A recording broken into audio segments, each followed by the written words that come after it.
ছোট থেকেই মিডিয়াতে কাজ করতেন শিশু শিল্পী দিঘি। তার অভিনয় ছিল অনেক পারফেক্ট। এবার তিনি বড় হয়ে একেবারে জিরো হয়ে গেলেন। তার হাতে কোনো মুভির কাজ নেই, কারণ তাকে দেখতে আর আগের মতো লাগে না।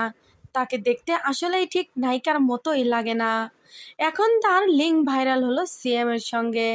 সিএম এর সঙ্গে নাকি অনেক দিন যাবত তার টানাপোড়ার একটা সম্পর্ক চলতেছে। এই সম্পর্ক নিয়ে তোলপাড় গণমাধ্যম, কিছু পোস্ট, কিছু ছবি যথেষ্ট মিডিয়ার জন্য। এবার নায়িকা কি করবে? নায়িকার হাতে মুভি নেই, নায়িকার বিয়েও হয়নি। এবার একে একে তার লিঙ্ক ভাইরাল হচ্ছে তার বাপের বয়সী ছেলেদের সঙ্গে।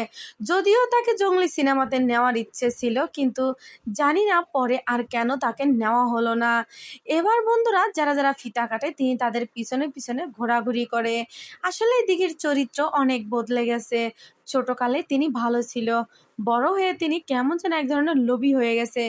বন্ধুরা, ভিডিওটা কেমন লাগলো? ভালো লাগলে লাইক, শেয়ার, সাবস্ক্রাইব করে পাশে থাকবেন।